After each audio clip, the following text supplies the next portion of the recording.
Have you ever felt a knot in your stomach when those audit findings land on your desk, wondering what they truly mean for your business?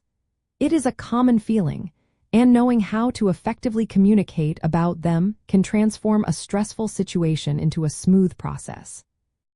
To clarify preliminary audit findings with auditors, the most effective approach is to promptly schedule a dedicated meeting, come prepared with supporting documentation, and engage in open, solution-oriented dialogue. This proactive engagement ensures accuracy and minimizes potential discrepancies before the final report is issued. The core reason this approach works so well is that preliminary findings are, by definition, not final. Auditors are gathering information and making initial assessments, and they expect engagement from your side to ensure their understanding is complete and accurate. Your input helps them cross-reference facts, verify procedures, and sometimes even uncover overlooked evidence that could alter or remove a finding. First, respond quickly to the preliminary findings notification. Schedule a meeting as soon as possible, ideally within the timeframe the auditors provide. This shows your commitment and respect for the audit process. Second, meticulously review each finding. Understand the auditor's observation, the criteria they used, and the evidence they cite. Gather all relevant documentation, such as policies, procedures, transaction records, and reconciliations that support your position or explain any perceived issues. For instance, if an auditor notes missing documentation for a transaction, be ready to present the invoice, proof of payment, and internal authorization forms. Third, prepare clear, concise explanations for each finding. If there is a disagreement, focus on factual evidence rather than emotional responses.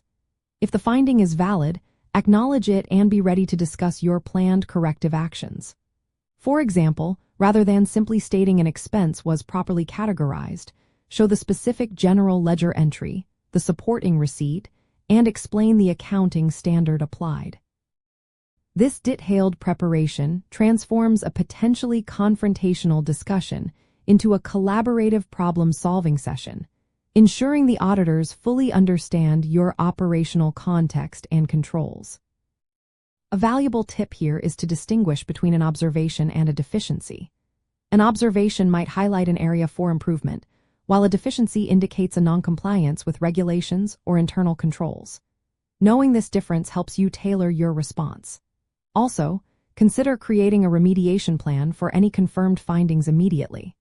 This demonstrates your commitment to good governance and can positively influence the final audit report, even if a finding remains.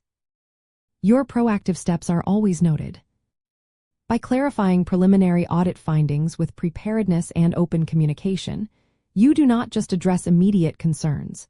You build a stronger, more trusting relationship with your auditors.